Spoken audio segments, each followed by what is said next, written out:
Ya, Bismillahirrahmanirrahim. Assalamualaikum warahmatullahi wabarakatuh. Selamat pagi, Bapak Ibu semua. Waalaikumsalam, selamat pagi Pak. Oke, Waalaikumsalam pagi baik. Bapak. Sehat semua ya. Sehat, Ya, sehat Alhamdulillah. semua Pak. Alhamdulillah. Ya, di pagi-pagi ada yang sesimpun rumah sudah nih. Ada yang mungkin sudah sarapan ya. Ada yang sudah mandi. Atau ada yang pura-pura mandi. Bisa juga ya. Baik, tapi ya memang kalau kuliah secara daring enaknya gitu. Kita kita mungkin perlu menyiapkan hal yang ingin ditampilkan saja gitu kan. Nah, ketika on cam.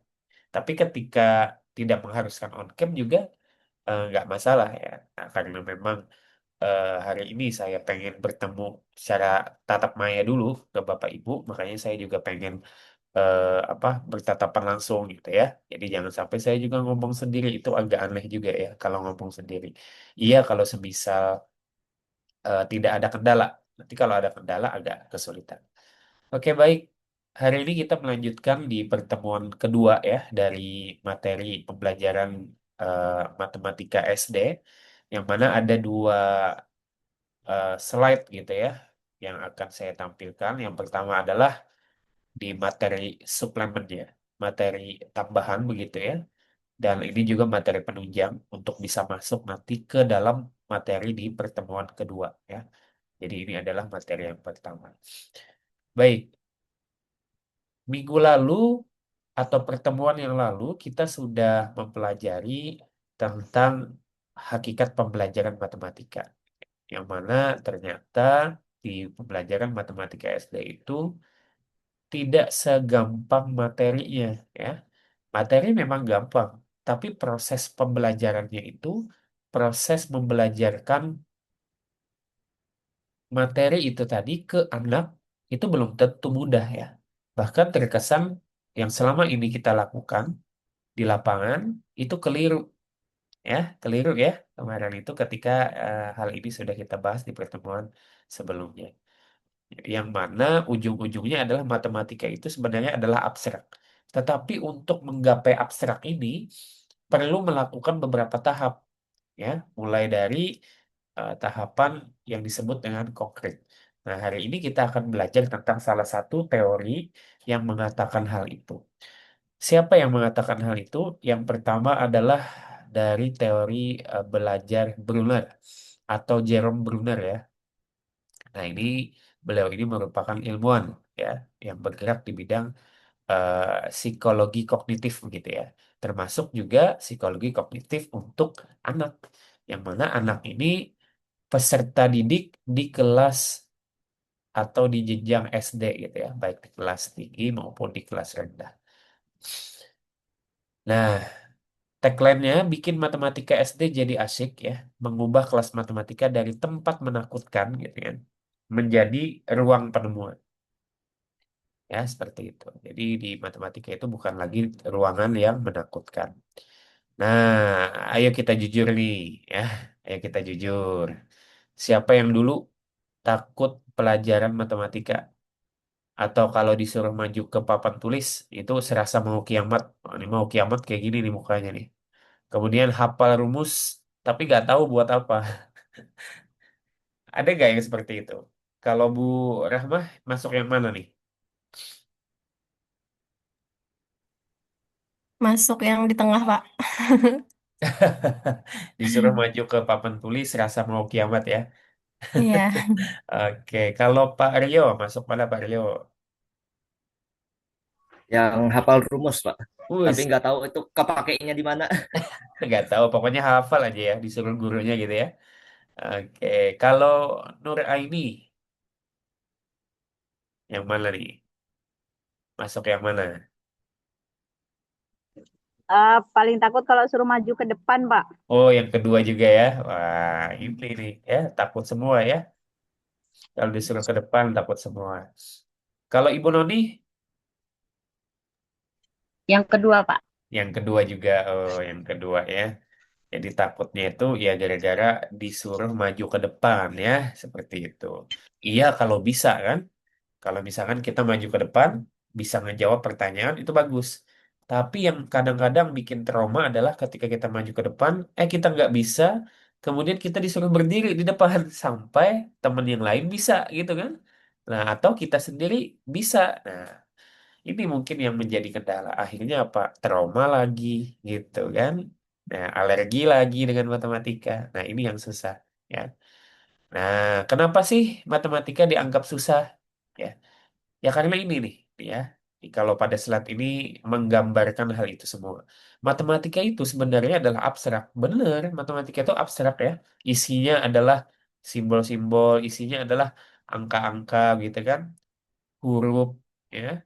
Bahkan kalau di aljabar linear tingkat tinggi itu kan, aljabar linear, bilangan real, analisis real, itu nggak ada angka, yang ada huruf semua.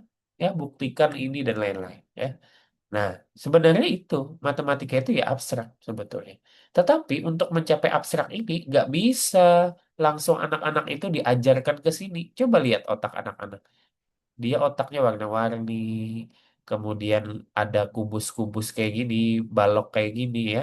Ya, kalau permainan anak itu namanya Roblox ya. Nah, Roblox itu kan bentuknya kayak gini tuh. Jadi otak anak itu memang seperti ini. Nah, oleh karena itu, anak itu adalah otaknya konkret. Nah, ini kata Brunner seperti itu.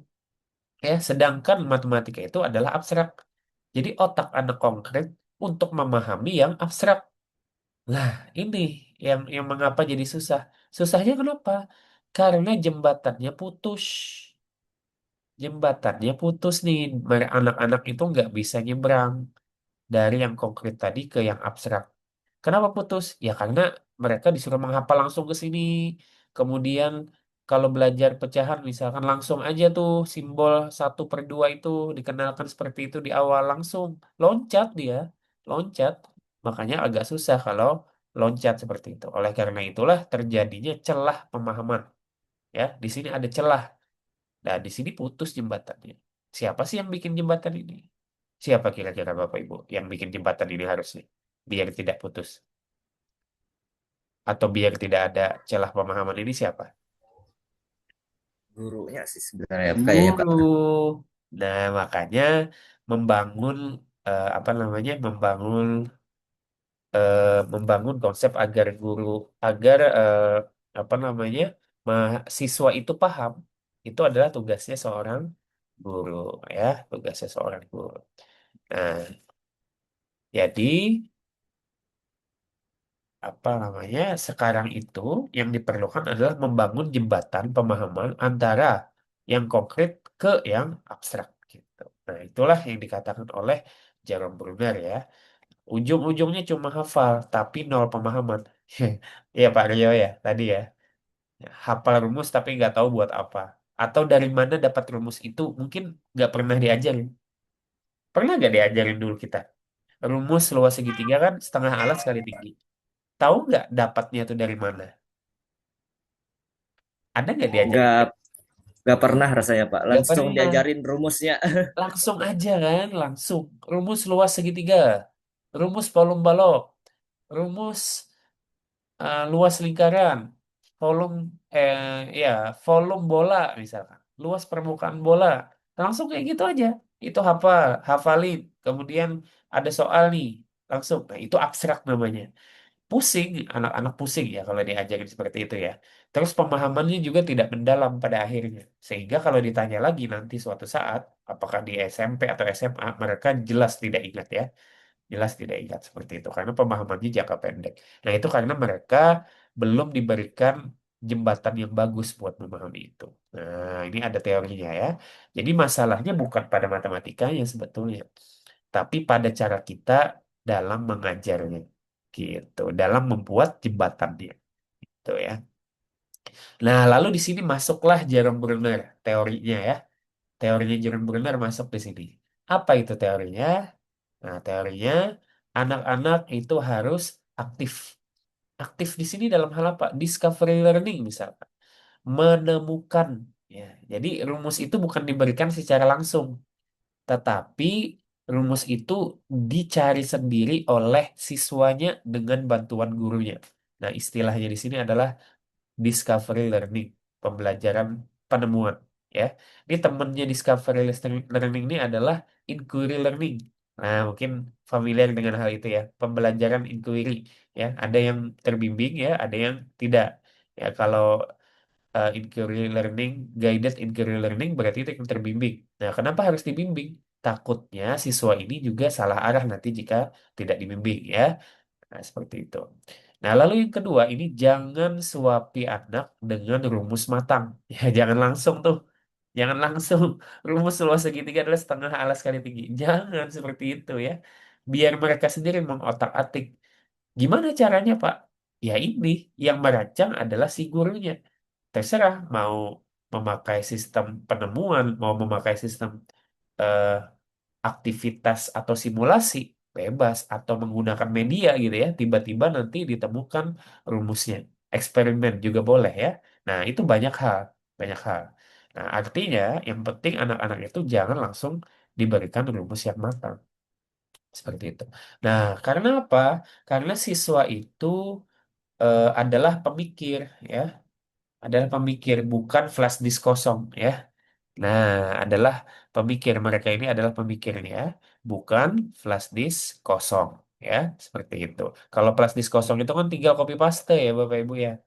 Copy paste ya. Pemahamannya belum tentu ya, belum tentu ada. Oke, jadi seperti itu. Nah, inilah yang dikatakan oleh Jerome Muller. Terus apa lagi yang dikatakan oleh Jerome Muller? Nah, yang dikatakan oleh Jerome Muller itu ternyata level kognitif atau tahap berpikir anak itu ada tiga di sini ya. Yang pertama apa? Yang pertama ini adalah anak-anak itu masuk pada tahap satu, tahap awal nih, yaitu enaktif ya, enaktif atau bahasa lain lagi adalah konkret. Nah, bahasa yang lebih mudah pada tahap ini itu anak-anak cenderung melakukan, mengerjakan ya. Melakukan apa?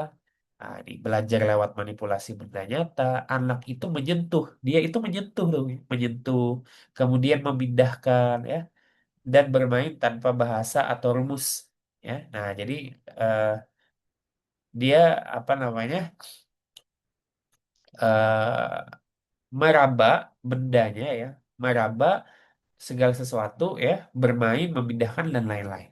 Ya. Nah, contoh misalkan mau belajar tambah-tambahan, nah ini bahasa Banjar ya, tambah-tambahan atau penjumlahan gitu kan, maka si guru itu akan apa namanya mensimulasikan menggunakan kelereng. Nah, kelereng atau balok ya. Jadi bisa diraba gitu ya. Bisa diraba, bisa diraba. Tidak langsung pada proses yang dituliskan di bawah tulis satu tambah dua sama dengan tiga. Enggak, itu jauh sekali. Itu simbolik namanya. Ya, abstrak. Kalau ini anak-anak belajarnya menggunakan media seperti itu. Menggunakan apa lagi yang paling mudah misal menggunakan eh apa daun ketapang. Daun ketapang itu kan banyak ya di halaman sekolah. Banyak ya Pak Aryo biasanya ya di halaman sekolah. Nah, boleh tuh anak-anak disuruh mengambil daun ketapang sebanyak mungkin ya. Akhirnya apa? Akhirnya sekolah menjadi bersih. Buat apa daun ketapang itu? Buat berhitung, main tambah-tambahan. Nah, ngeberi satu, ketemunya ngeberi dua, ngeberi tiga, dan lain-lain ya. Nah, itu adalah prosesnya seperti itu. Nah, ini yang saya kira mudah ya, seperti itu. Nah, kemudian ini di tahap satu, tahap enaktif ya. Nah, tahap berikutnya apa? Ah, ikonik. Ah, berarti belum ke simbolik nih ya. Belum ke abstrak ya, pemikiran anak ini di tahap 2 masih masuk di ikonik atau semi abstrak atau bayangkan ya, aktivitasnya adalah bayangkan. Jadi anak-anak itu membayangkan tuh yang tadinya kelereng ya di dunia nyata, kemudian balok di dunia nyata, itu dibayangkan masuk ke dalam papan tulis. Nah, dengan kata lain, gambar kelereng dan lain-lain itu dilukis ya di papan tulis, gitu kan? Nah, dilukis di papan tulis. Jadi ada tiga kelereng, maka tiga kelereng itu dilukislah di papan tulis. Nah, sketsa seperti ini, Bapak Ibu, ya, ditulis seperti itu. Nah, inilah yang dimaksud dengan bayangan. Jadi, misalkan ya, tiga apa namanya tiga kelereng Nah, ada tiga kelereng, kemudian kita jajarkan dengan dua kelereng, maka jumlah kelerengnya adalah, nah anak-anak menghitung tuh, satu, dua, tiga, empat, lima, ada kelereng bu, ada kelereng, ada lima kelereng bu, ada lima kelereng pak. Nah seperti itu menggambarkan benda di dunia nyata ke papan tulis, ya. Nah ini bagus sekali bagi guru yang hobi menggambar nih, ya semakin mirip itu semakin bagus. Terus gimana Pak kalau semisal gurunya nggak bisa menggambar atau jelek banget gambar gambar gurunya, ya gunakan aplikasi, ya kan? Ada kan aplikasi itu ya, tempel aja di Canva misalnya, tempel berapa itu kan. Nah itu nggak masalah. Yang penting anak bisa membayangkan bahwa oh ini dunia nyatanya digambarkan atau diilustrasikan ke layar gitu kan, di papan tulis misalkan. Nah, sebanyak berapapun yang diperlukan. Misalkan 5 tambah 2 berarti kan sebanyak 7 ada digambarkan di sana. Nah, seperti itu. Nah, ini tahap kedua. Tahap kedua, Bapak Ibu ya. Masuk di ikonik. Belum abstrak. Nggak ada tuh Pak Rio. Nggak ada tuh Pak Hamdan. Langsung tulisan angka. Nggak ada. Masih bayang-bayang kayak gini aja. Panjang kan masih. Nah, baru yang ketiga ini adalah masuk di abstrak. Nah, baru muncul angka. Angka baru muncul. Tadi kelerengnya ada 3. Nah, berubahlah jadi simbol seperti ini, anak-anak ya. Tadi kelerengnya ada 2. Nah, berubahlah simbol menjadi ini. Nah, terus ada simbol penjumlahan. Itu sama dengan 5. Ini sudah matematika abstrak nih ya. Seperti itu. Jadi panjang tahapannya ya. Jadi anak-anak itu belajar lewat simbol bahasa, kemudian bebas dari benda nyata dan gambar. Misalkan anak sudah paham tuh ya. Anak sudah paham makna dan menuliskan angka rumus baru. Rumus sampai di sini. Ya, panjang ceritanya. Nah, dari sisi usia.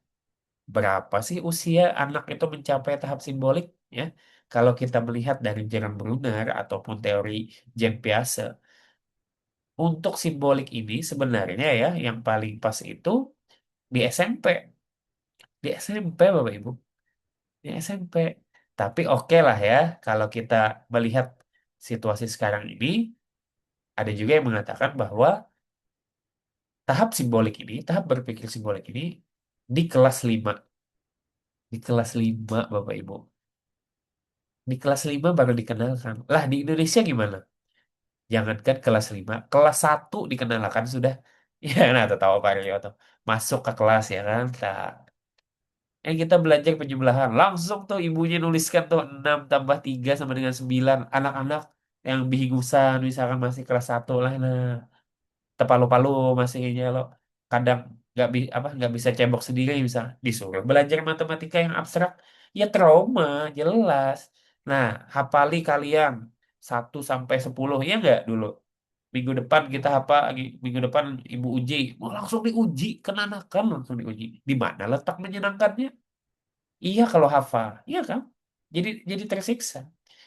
Jadi kalau kita ngajar itu nggak perlu deh hafal-hafal ya, anak itu akan hafal dengan sendirinya. Melalui apa? Melalui aktivitas. Contoh apa? Contoh paling nyata. Baca Yasin, Bapak Ibu.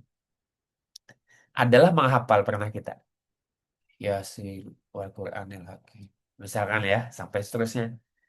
Nggak pernah ada yang hafal kan? Nggak pernah ada yang menghafal seperti itu kan? Tapi diamalkan tiap malam Jumat, misalkan. Atau tiap saruan, tiap selamatan ada baca Yasin. Terus akhirnya apa? Awalnya ujung-ujungnya aja di awalnya Yasin, Hakim, Salim gitu-gitu kan awalnya, tapi setelah berulang-ulang malah hafal ya, dan itu lebih bermakna daripada kita menghafal dengan cara yang instan seperti itu. Nah ini kelas 5 Bapak Ibu ya baru bisa. Oke lah kalau kita turun lagi kelas tinggi lah ya, kelas tinggi kelas 4, kelas 5, kelas 6. Nah, baru mencapai tahap simbolik. Nah, terus tahap ini gimana nih? Nah, ini tahapnya adalah kelas 3 nih, di kelas 3 ya. Kalau abstrak gimana? Nah, kalau konkret gimana? Konkret ini tahap pertama di kelas 1, kelas 2. Makanya ya di kurikulum Merdeka itu tidak dibagi menjadi 2 kelas ya, tapi 3 fase ya enggak? Fase A, fase B, fase C. Fase A itu kelas 1, kelas 2. Fase B kelas 3, kelas 4, fase C adalah kelas 5, kelas 6. Nah, enaktif ini berada di fase A, kelas 1 ya, dan kelas 2 ya. Kemudian ikonik di kelas 3 dan kelas 4 ya, atau fase C. Nah, yang ini adalah 5 dan 6. Sejatinya seperti itu ya. Nah, sebenarnya seperti itu. Tapi kenyataan di lapangan kita bisa menilai sendiri itu seperti apa. Ya, Bapak Ibu juga bisa merasakan seperti apa. Nah, iya kalau kita punya siswa yang mungkin di atas rata-rata. Tapi apakah itu semuanya di atas rata-rata, Bapak Ibu? Coba, ya. Nggak mungkin kan di atas rata-rata satu kelas misalkan 20 orang. Sama semuanya. Mesti ada tuh ya. Ya, kita berpatokan bukan pada yang paling atas untuk level kognitifnya, tapi pada yang paling bawah ya untuk bisa melayani semuanya. Seperti itu ya. Nah, itu adalah teori yang dikatakan oleh Jerome Bruner. Nah, jadi kalau kita rangkum adalah seperti ini. Ini tahap ikonik nih. Ikonik. Enaktif ya, maksud saya tahap enaktif, tahap satu siswa itu bisa megang bendanya ya, meraba-raba, mengelus-ngelus itu di enaktif. Sedangkan di tahap 2 level 2 itu adalah ikonik ya, lihat gambarnya. Jadi dari benda ini digambarkan tuh ya. Kemudian paling atas itu adalah simbolik atau abstrak. Nah, ini rumus nih. Ini rumus apa nih coba? Ingat gak Bapak Ibu nih?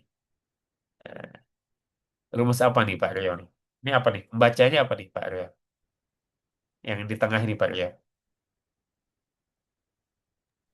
Sigma apa tahu Sigma. Pak rasanya itu Pak? Iya, Sigma kan rasanya kan. Nah, makanya kalau dulu kan menghafal Pak Rio ya. Makanya pakai rasanya. Oke. Nah, seperti itu. Nah, jadi hal-hal semacam ini sebenarnya terbentuk dengan sendirinya nantinya ya. Nah, aturannya ini ya, aturan emas nih. Jangan dibalik urutannya. Jangan mulai dari abstrak membulik ke konkret terbalik ya. Terbalik itu. Dan rata-rata mungkin seperti itu ya di lapangan ya. Langsung rumus hafal, bebulik lagi bahasa. Ya kayak gitu-gitu.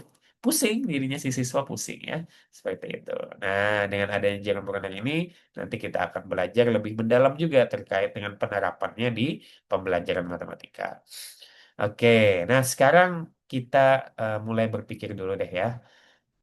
Apa yang terjadi kalau anak kelas SD, terbalik ya. Apa yang terjadi kalau anak SD kelas 1 langsung kita suruh hafal rumus. Nah, ini rumus apa nih? L sama dengan P kali L. Nah, coba bagi kita apa? Kita diskusi terbuka nih. Silakan. Ada yang mau berpendapat?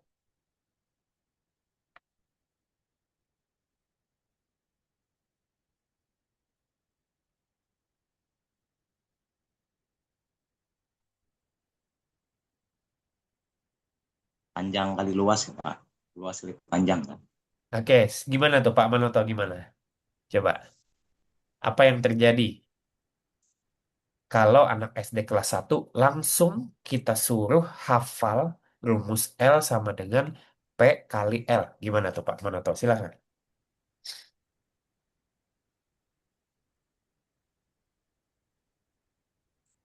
Rasanya mungkin nggak mampu Pak kalau kalau dibayang-bayang dulu di kalau kelas rendah itu mungkin nggak sanggup dan nggak mampu Pak. Nggak Harus sanggup ada dan nggak caranya mampu dulu. ya. Ah, Oke. Nggak sanggup dan nggak mampu ya si anak tadi ya. Kalau untuk langsung hafal seperti ini. Ada pendapat lain? Silahkan.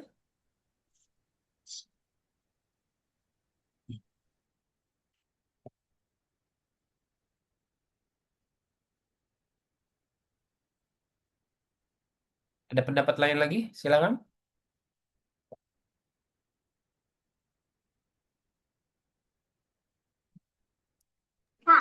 Izin Pak, Ya, silahkan Bu Noni. anak-anak mungkin bisa stres kali ya Pak ya,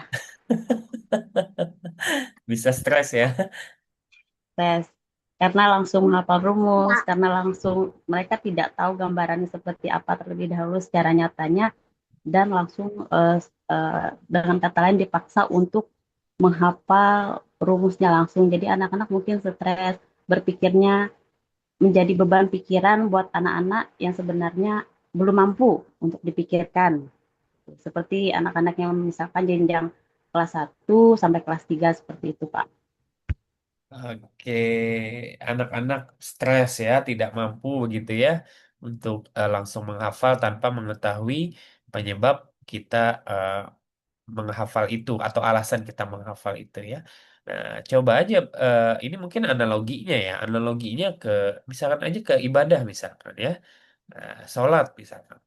Bapak Ibu kan harus tahu sholat itu seperti apa dan kenapa kan. Nah, kita sholat kenapa itu harus tahu ya. Beribadah, kita beribadah kenapa harus tahu alasannya. Begitu juga matematika Bapak Ibu ya. Jangan sampai anak taunya L sama dengan P kali L. Suatu saat nggak ada nggak ada satuannya tuh P sama L. Nggak ada. Tapi cuma ini doang. Persegi panjang doang misalkan. Tanpa ada tulisan P atau L. Ya. Misalkan diganti soalnya itu dengan A dan B. Apa mereka nggak bingung tuh? Ya, itu hal yang sederhana gitu kan. Terus mereka bertanya juga, dari mana dapat rumus ini? Nah, mungkin anak kritis seperti itu ya. Anak yang kritis seperti itu memang. Ya, bisa jadi ya. Nah, itu tadi pendapat Bapak Ibu ya. Baik.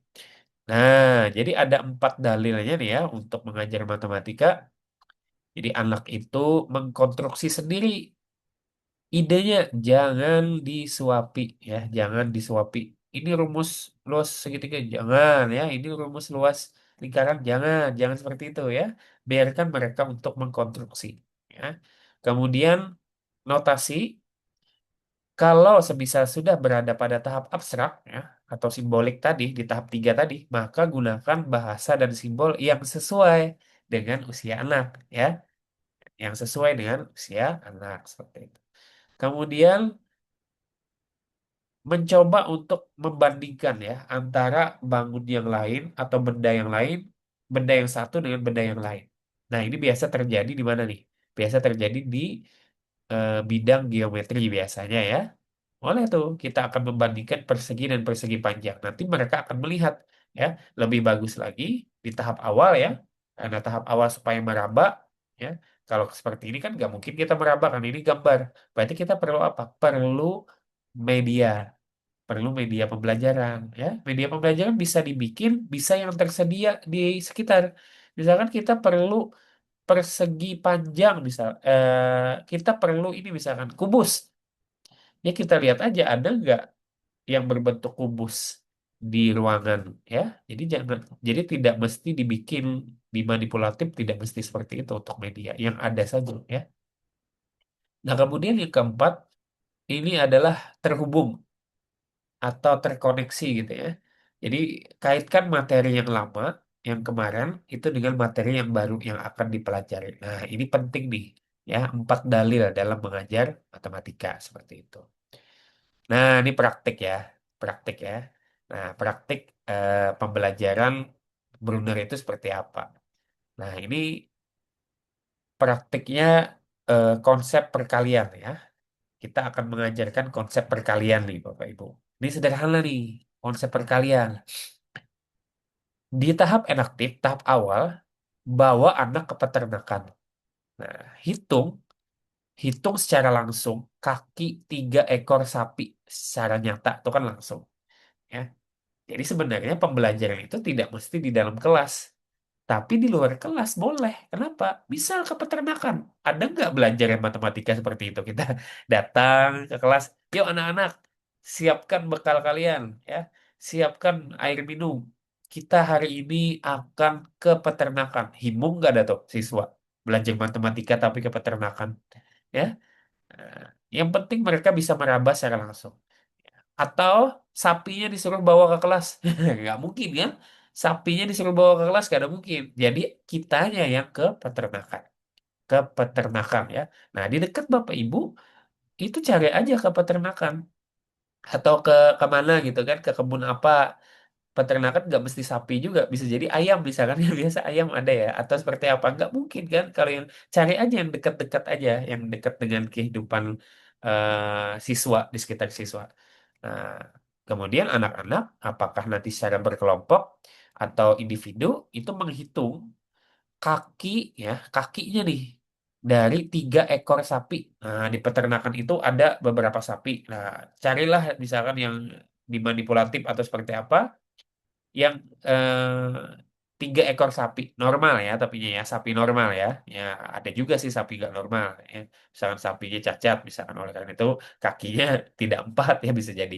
Kalau ini untuk sapi yang normal ya. Nah, 3 ekor sapi secara nyata.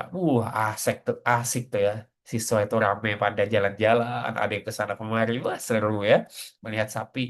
Wah, sapi, Bu, sapi, Pak. Ya, paling tuh gurunya kewalahan tuh ya. Nah, seperti itu. Dia menghitung. Lalu anak-anak beneran menghitung. Nah, dia ngelihat, oh satu sapi itu ada 4 katanya kan. Dihitungnya tuh 1, 2, 3, 4. Tambah lagi satu berikutnya ya. Sampai 12 kakinya ya. Itu di pikiran mereka secara langsung tuh melihat tuh bendanya ini 12 ya, bendanya 12. Nah, sudah selesai tuh, sudah beres. Habis itu siswanya masuk kelas. Siswanya masuk kelas. Nah, gurunya itu sudah menyiapkan slide ya, karena gurunya ada tapi bisa menggambar ya. Jadi gurunya ini eh, sudah bikin slide ya, isinya apa? 3 ekor sapi yang sama ya, yang sama. Nah, ini lalu ibunya mencontohkan atau bapaknya contohkan lah, anak-anak ini sapi yang pian lihat tadi nih, ada 3 ikung sapinya nah. Nah, ada 3 ikung. Nah, terus kakinya berapa anak-anak tadi dilihat? 4, Bu.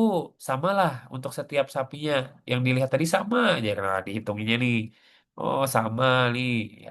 Nah, habis itu baru kalau udah ini beres, udah sama pemikiran, gambarnya udah cocok nih antara yang mereka lihat dengan yang di papan tulis atau di slide ya, maka masuklah tahap berikutnya. Nah, tahap berikutnya, kalau semisal nih anak-anak ya, sapi ini nah, ibu misalkan dengan angka 3 karena sapinya ada 3. Kalau tadi ada 3, nah ibu tuliskan 3. Kemudian kakinya. Nah, kakinya ada 4. Kalau nih untuk setiap sapi, tadi sudah dilihat kalau di tahap konkret tadi misalkan konfirmasi terus. Ini Bu, 4. Nah, kakinya ini Ibu misalkan di sini ditulis dengan simbol 4 atau angka 4. Nah, kalau kita kalikan, maka hasilnya adalah 12. Samalah lawan jumlah yang Pian hitung tadi. Igi sama pula. Nah, jadi terbukti tuh bahwa perkalian itu adalah penjumlahan yang berulang. Kenal nggak konsepnya tuh? Akhirnya. Kenal siswanya dan menyenangkan tidak pembelajaran seperti itu? Lebih menyenangkan ya. Lebih menyenangkan. Karena anak-anak cenderung bisa melihat langsung sapinya. Ya, kadang membayangkan di benaknya tuh. Nah, ya kan di sapi langsung. Nih. Nah, ini sederhana Bapak Ibu. Konsep perkalian. Ya, Bapak Ibu bisa kok tidak menggunakan sapi ya. Atau menggunakan bola. Atau menggunakan apa kayak bebas terserah Bapak Ibu. Yang penting adalah anak-anak senang begitu ya. Nah, ini secara sederhananya adalah pembelajaran di konsep perkalian seperti itu. Nah, ini cocok dengan teori Jerome Bruner tadi. Oke. Nah, sampai sini Bapak Ibu ya. Sampai sapi ya.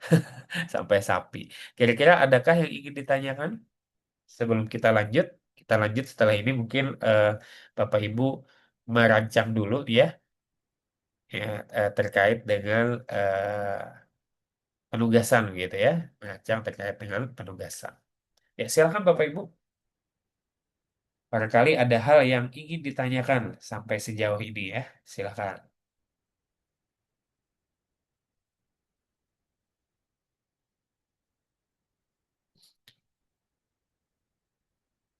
Ini sebagai informasi, saya lagi di Jakarta ini Bapak Ibu posisinya ya, sedang mengusulkan apa namanya program PPG di kementerian ya.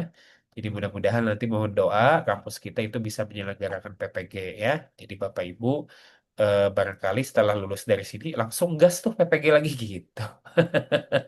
Ya Pak Rio ya. Insya Allah tidak pusing nih Pak Rio ya. Oke. Silakan Pak Hamdan barangkali ada Bapak? Ibu Nuni, Pak PPG-nya Hamdan. Oh, berapa Pak Hamdan, tahun? silakan. Itu Pak, di kelas 2 kan bos sudah itu belajar masalah jam segala kan itu gimana Pak caranya? Oke. Wah, ini pertanyaan bagus ya. Jam ya. Nah, biasa Kan kalau sudah kita masuk ke pembelajaran jam itu kita pasti tuh melihatnya langsung mulai kayak gini. Angka-angka ya. 1 jam 15 menit. Berarti 01.30 gitu kan. Atau 15 gitu. Ya, nah itu langsung ke abstrak tuh. Terus gimana tuh? Ya. Nah, ini salah satu ide nih ya. Beberapa ide. jam Tapi sebelum saya memberikan idenya ini, adakah teman-teman lain yang punya ide dulu untuk membelajarkan konsep waktu gitu ya? Konsep waktu. Gimana tuh? Ada nggak ide dari Bapak Ibu?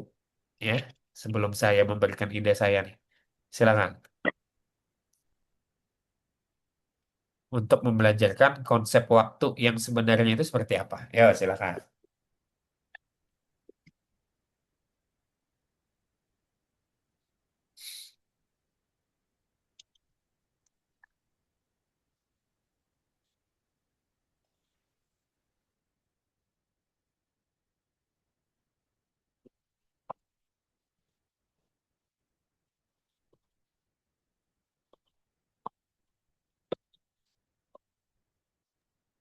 Ada Bapak Ibu? Oke. Kalau Pak Hamdan mengajar ya? Pak Hamdan ya Pak. mengajar ya? Saat ini ya Pak Hamdan ya? Dua Pak. Mengajar kelas 2 ya? Itu kan sudah diajarkan Pak lewat berapa itu kan. Jadi biasanya ulun gambarkan dulu Pak jamnya nggih, di Oke, misalnya panjangnya ke satu katakan kan lewat 5 di sini. Kalau jarum panjangnya ke dua kan lewat 10 gitu kan. Oke, menggambarkan di papan tulis jamnya ya. Nah, Ya. kira-kira kalau menggambarkan seperti itu masuk di tahap mana nih? Coba, Bapak Ibu yang lain juga boleh ngejawab. Nih, ini tahapan kita tadi ya. Enaktif, ikonik, simbolik. Nah, kira-kira menggambarkan jam di papan tulis itu tahapannya tahapan mana tuh? Ikonik, Pak, ikonik. Ikonik masuk ya. Nah, berarti agak loncat nih, ya. Berarti selama ini paham dan mengajarkan itu loncat ya. Udah masuk di tahap ikonik ya. Semi, ini semi, semi abstrak. Belum abstrak, tapi semi ya.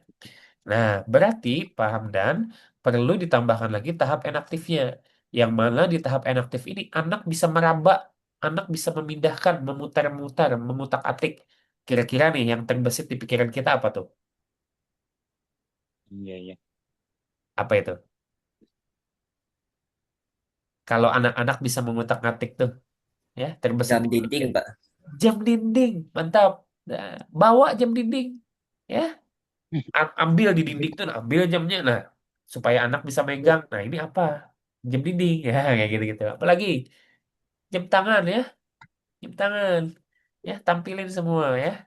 Ya, segala macam. Nah, biar anak-anak bisa meraba dulu ya, bisa meraba meraba, meraba ini kan tentunya mereka melihat oh ini kah ngarannya jam kan mungkin bang gak ada tahu lah ngarannya jam.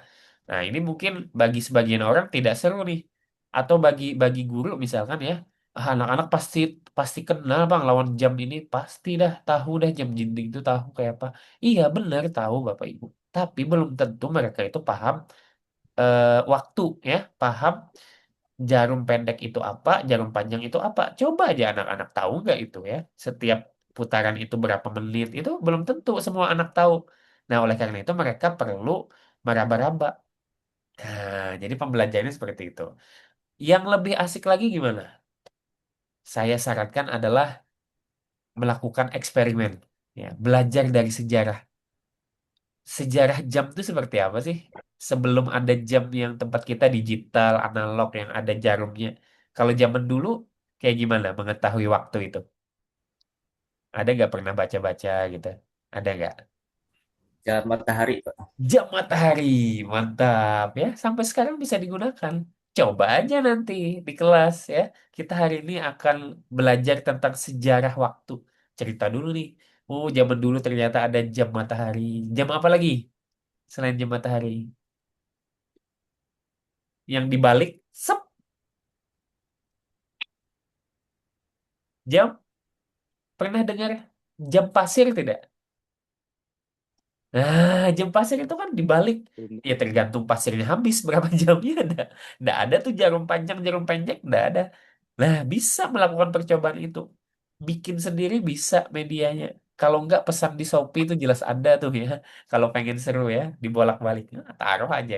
Ya, lakukan percobaan, lakukan eksperimen di dalam kelas atau di luar kelas. Buah siswa akan senang tuh. Nah, itu masuk di tahap enaktif. Ya, gitu paham dan ya. Nah, setelah itu barulah paham dan bisa menggambarkan tadi paham dan barulah masuk ke angka. Jadi tahapannya seperti itu. Gitu paham dan ya. Kira-kira seperti itu Bapak Ibu ya. Gimana paham dan? Tapi kita harus menyediakan jam nih, Pak. Jam kan ada banyak ya. Ada di dinding segala macam kan. Nah, kalau pengen yang lebih kreatif ya seperti itu. Ya, kita harus ini Bapak Ibu ya. Kita harus ekstra apa ya? eh Kreatif gitu ya. Ekstra kreatif untuk. Tapi saya jamin kalau Bapak Ibu melakukan ini semua, anak-anak bakalan ingat dari SD itu mereka sampai sekarang misalkan di umur sekitar 30-an, anak-anak tuh mesti ingat, oh aku dulu nih lah diajari waktu oleh Pak Hamdan nih, Bahari ya, waktu SD ya. Lalu ini murid Pak Hamdan kisahnya lah, di SD nih, Sidin inilah memakai jam pasir atau eh, apa pada saat itu keluar kelas melakukan eksperimen mengolah jam matahari. Menebak-nebak ini jam berapa menggunakan jam matahari. Wah, pasti ingat Bapak Ibu dijamin ya kalau seperti itu. Ya, daripada yang Bapak Ibu tuliskan di papan tulis langsung tuh hafal apa jangka pendek ingatannya ya seperti itu. Karena anak-anak cenderung melakukan ya, tidak mendengarkan seperti itu. Gitu Pak Hamdan. Pasti, Pak. Ya. Oke, ada lagi Bapak Ibu? Ulun Pak, Ya, Bu Marisa silakan. kan zaman sekarang katanya tuh kita tuh perkalian kada boleh lagi hafalan katanya kalau ini. Nah, jadi cara efektif buat anak tuh biar cepat untuk menghafal kalian tuh kayak gimana Pak? Oke, iya. Cara cepat untuk menghafal kalian ya. Ya, nah, itu sebenarnya menghafal itu apa ya? Dampak saja Bapak Ibu ya. Dampak itu salah satu strategi. Tapi saya tidak merekomendasikan, saya kurang setuju dengan hafalan sebetulnya. Saya yang setuju adalah anak-anak melakukan aktivitas secara berulang-ulang. Jadi aktivitas secara berulang-ulang gitu ya. Nah, sama seperti yang sapi tadi. Dia akan membayangkan tuh ya, kaki sapi ini ada tiga, ada empat. Dia akan membayangkan ya. Setelah sapi dia akan lagi membayangkan ayam misalkan. Kalau ayam ini dua, kalau ayam empat berapa kakinya? Mereka akan menghitung. Nah, terus proses itu maka akan diberikan ke sini ya seperti itu. Dan eh, setelah itu dilakukan terus-menerus, ini sesuai teorinya, kegiatan yang dilakukan secara terus-menerus itu akan otomatis ingat kita, tidak hafal. Sama seperti saya contohkan tadi kalau kita baca Yasin gitu kan. Kalau kita baca apa nih? Kalau di misalkan apa apa namanya? Kalau itu selalu diulang-ulang melalui aktivitas, tidak terasa akan hafal ya, tidak terasa akan hafal dan itu jauh lebih kuat hafalannya ketimbang dari disuruh menghafal begitu ya. Nah, yang jadi permasalahan adalah ketika di lapangan, kenapa jadi anak-anak dituntut untuk menghafal? Iya, karena kurikulumnya yang agak bermasalah. Coba nanti lihat kurikulumnya. Anak-anak disuruh menjawab soal ini langsung. Kayak gimana ngejawabnya itu kalau misalkan pakai hafalan, dia nggak bakalan ingat terlalu kuat. Ya. Nah, makanya saya kurang setuju. Saya pribadi tidak setuju dengan hal itu. Makanya banyak hal mungkin ya yang di kurikulum kita itu yang bertentangan dengan teori-teori yang sebenarnya. Gitu. Nah, kalau di anak SD, sebetulnya itu yang lebih kuat itu adalah yang seperti ini. Ya, mereka tentunya akan melakukan berbagai aktivitas, terus-menerus aktivitas yang kreatif, yang temanya beda-beda, sehingga proses-proses hafalan yang sifatnya abstrak tadi tidak terasa mereka akan hafal dengan sendirinya. Begitu. Ya, begitu Bu Marisa. Eh, Berarti kalau misalnya untuk kelas tinggi misalnya kelas 6, berarti itu kalau misalnya masih banyak yang belum hafal, berarti itu ini aja nggak masalah gitu. Ya, pemahaman. Berarti pemahamannya belum mendalam. Seperti itu. Nah, coba aja balik lagi ke tahap yang A1 tadi, tahap konkret tadi, ya. Jadi ngulang sebetulnya. Nah, makanya itu jangan sampai ngulang. Harusnya sih mereka udah kuat di kelas 1, kelas 2, kelas 3 udah kuat mereka di situ. Tapi kalau kelas 5 mereka bingung, berarti pemahamannya itu ada yang terlewati. Nah, kalau melihat dari sini, ya, nah di sini tahapnya itu mereka langsung loncat ke sini. Pas sudah di sini, ini kan disuruh menghafal aja nih, tanpa tahu dapat dari mana dan lain-lain. Mereka akan kebingungan. Maka mereka akan solusinya apa? Solusinya balik lagi. Jelas tuh balik lagi ke konkret pelan-pelan nanti menuju ke sini. Kayak gitu. Itu kalau udah yang kasus yang seperti itu tadi. Begitu, Bu Marisa. Oke, makasih Pak. Iya, betul ya. Nah, ini teori dari Jerome Bruner dan beliau ini tidak main-main ya. Artinya bikin teori itu kan tidak gampang. Beliau melakukan penelitian dan lain-lain ya, melakukan pengkajian seperti itu. Baik, ada lagi sebelum kita lanjut nih pada proses penugasan ya. Kalau tidak ada? Nah, oke, kalau tidak ada ya, saya rasa kita lanjutkan ke sini. Nah, simulasi. Simulasi. Sebenarnya ini berkelompok ya, tapi karena di kelas RPL ini agak susah, ya di kelas RPL agak susah. Dalam artian orangnya mungkin ya kalau kelompoknya 3 sampai 4 orang ini agak susah ya. Jadi tidak usah berkelompok, kita jadikan individu saja, ya berbentuk individu. Nah, pilih Bapak Ibu ya satu materi ini, pilih saja yang mana yang menurut Bapak Ibu mudah dan bisa Bapak Ibu rancang gitu ya. Dari sisi pecahannya kah? Dari sisi pecahan setengah sebentar ya.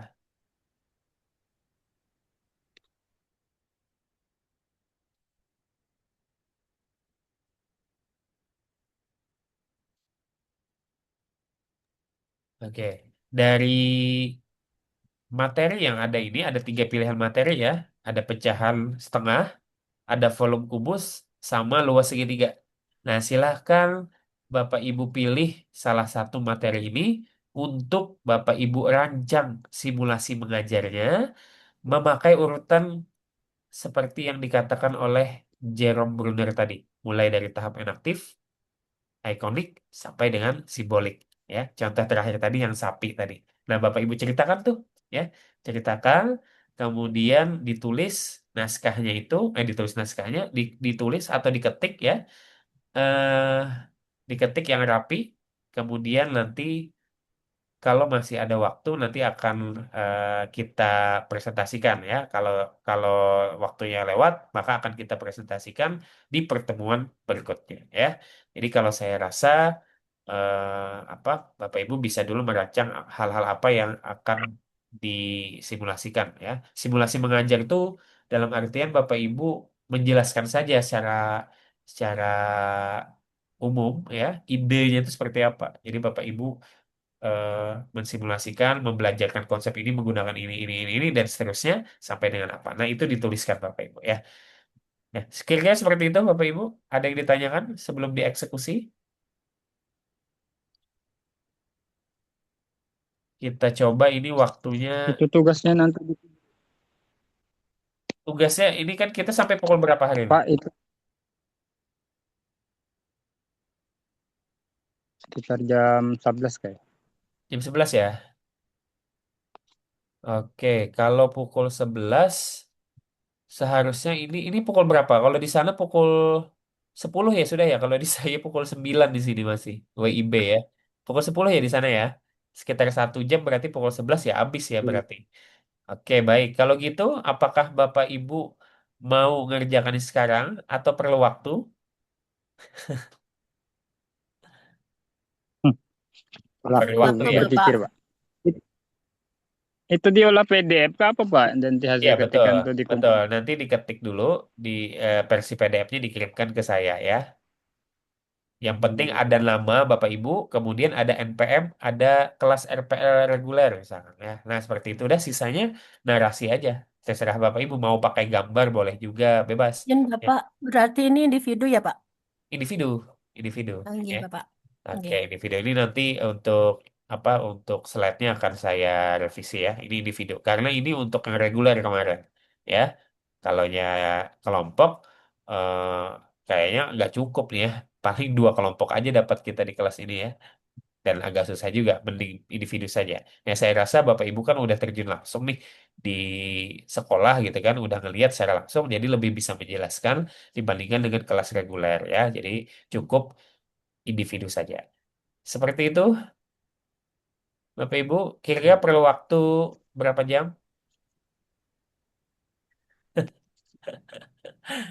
Berarti kerjakan ya Pak? Kenapa? Kerjakan sekarang. Ya, ini kita diskusikan dulu. Mau dikerjakan hari ini atau perlu waktu? Resikonya kalau perlu waktu itu kadang kita lupa ya. Kadang lupa kan, mending dikerjakan dari hari ini ya. Oke, gini aja. Eh, maksimal, maksimal pengerjaan ini adalah di sore hari ya, pukul pukul pukul 6 6 WITA ya, pukul 6 sore WITA. Gimana? Aman? Iya. Maksudnya dikumpulnya apa? Ya, dikumpulnya. Aman. Iya Insya Allah aman Pak. Aman Tapi ya? boleh Bisa. nggak Pak minta file Iya, yang boleh. ini Pak? Setelah Yang ini saya setelah ini dikirimkan ya. Oke Bapak. Oke, jadi pukul 6 ya, biar Bapak Ibu juga tidak ada beban. Kalau besok-besok takutnya lupa nih, mumpung lagi hangat di kepala ya nggak, Bu Nuraini ya, lebih hangat nih di kepala ya. Kecuali nanti mungkin yang teman-teman belum bisa, belum belum hadir di sini gitu kan. Nah, mereka akan mempelajari lagi tuh ya rekamannya. Rekamannya kan saya edit dulu nih, baru saya berikan nanti. Kemudian yang saya berikan langsung adalah PPT-nya ya. Materi ini saya berikan langsung nanti di grup WA ya, seperti itu. Oke ya, fix ya. Berarti deadline-nya adalah hari ini jam 6 sore maksimalnya. Oke, begitu ya. Sip, sepakat ya? Iya. Oke, sepakat. Baik. Nah, demikian tadi ya terkait dengan penugasan. Nah, ini refleksi, salah satu bentuk refleksi ya sebelum kita tutup ya. Jadi apakah eh, pembelajaran dengan pendekatan Jerome Bruner ini ya tadi cenderung jelas ya memiliki waktu lebih lama, iya enggak? Lebih lama kan? Siswa Iya, Pak. kepeternakan ya, siswa mensimulasikan mensimulasikan apa? Jam-jam tadi di sekolah gitu kan. Di sekolah itu kan lama ya, perlu waktu ya. Mungkin tidak cukup satu pertemuan, tapi bisa jadi dua pertemuan. Padahal jadi dalam pikiran kita nih, kalau misalkan yang pakai cara langsung ya, itu paling setumbat Pak aja. Itu menurut kita, ya. Coba aja tanya siswanya, paham lah. Nah kan kayak gitu. Dicoba terus, paham nggak? Atau setelah nanti mereka usia SMP misalkan ketemu materi yang lebih abstrak lagi, nyambung nggak tuh? Bisa jadi ada miss di sana. Nah itu ya. Nah artinya memang jelas lebih lama ya, lebih lama, tetapi lebih menarik. Nah kira-kira nih pengorbanan waktu ini ya, apakah sepadan atau worth it ya dibanding langsung mengasihkan rumus kilat ya? Nah kira-kira sepadan tidak tuh Bapak Ibu? Sepadan atau tidak? Ini refleksi saja nih sebagai akhir dari kegiatan pada hari ini. Sepadan tidak ya? Kalau Ada menurut Pak. sepadan ya, kalau menurut Pak Aryo ya. Kalau menurut yang belum ngomong siapa nih? Eh, Ibu Rahmah. Nah, kalau menurut Ibu Rahmah, sepadan tidak Bu?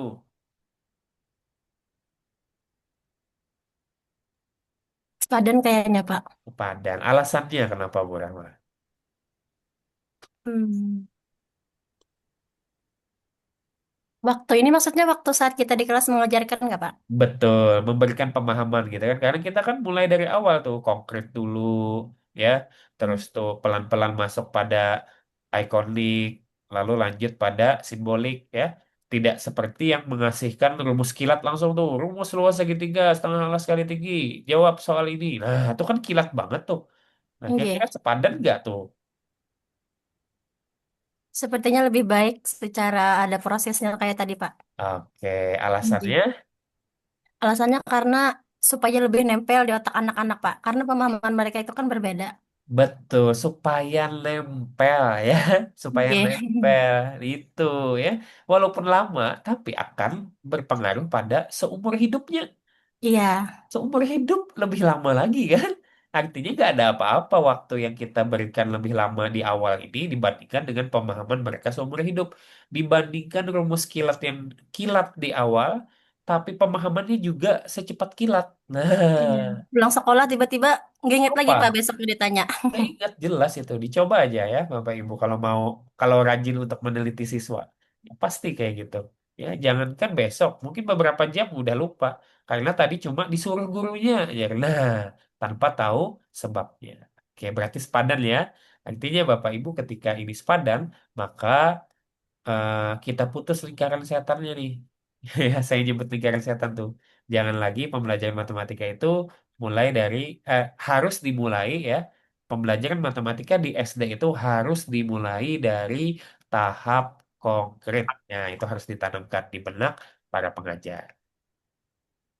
Oke, seperti itu ya. Nah, setelah belajar hari ini, satu hal apa yang paling Bapak Ibu inginkan untuk mengubah dari cara guru Bapak Ibu mengajar matematika yang dulu yang bikin trauma itu saat Bapak Ibu menjadi guru nanti ya.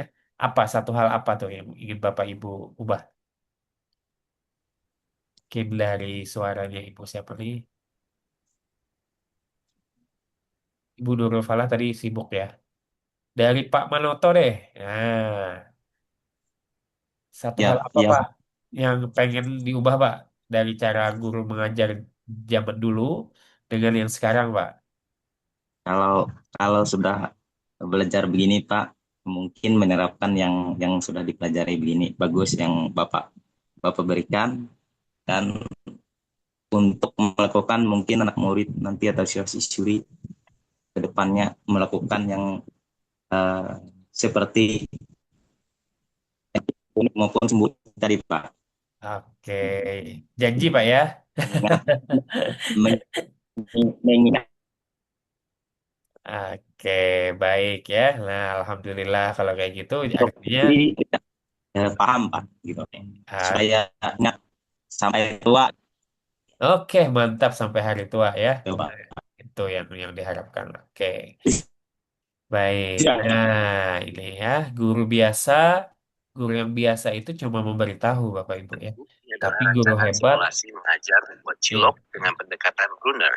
Rencana pembelajaran Nah, membuat guru yang cilok. hebat itu yang menginspirasi Makanan. ya untuk Metode siswa tahapan bisa belajar Brunner. menemukan. Tahap 1, Ya. inaktif. Belajar dengan tindakan atau aktivitas. Oke, nah jadi guru biasa itu yang cuma memberitahu Bapak Ibu ya. Tapi kalau guru hebat itu yang menginspirasi siswa untuk bisa menemukan ya. Nah, sampai jumpa lagi di pembelajaran bermakna berikutnya Bapak Ibu. Terima kasih banyak ya atas apa perhatian dan kerjasamanya. Mudah-mudahan di pertemuan selanjutnya itu kita akan bicara tentang strategi ya, metode pendekatan yang berhubungan dengan pembelajaran matematika SD. Jangan lupa dipantengin ya, atau dilihati, atau dikunjungi ya sosial media ini. Ya, nah di sini terutama di YouTube-nya, karena di YouTube-nya itu ada beberapa konten-konten yang menarik ya, khususnya di bidang pendidikan matematika dan matematika ya. Konten ini untuk memberikan pemahaman yang lebih mendalam tentang matematika itu diajarkan seperti apa sih ya. Artinya itu bukan matematika itu yang menyeramkan itu tidak sebetulnya, tapi cara mengajar itu seperti apa mungkin bisa menginspirasi Bapak Ibu sekalian ya. Demikian dari saya, mudah-mudahan bermanfaat ya. Kita ketemu lagi di pertemuan selanjutnya. Jangan lupa untuk mengerjakan tugasnya tadi ya hari ini maksimal pukul 6 WITA. Terima kasih. Saya akhiri dengan mengucapkan hamdalah. Alhamdulillahirrahmanirrahim. Wassalamualaikum warahmatullahi wabarakatuh.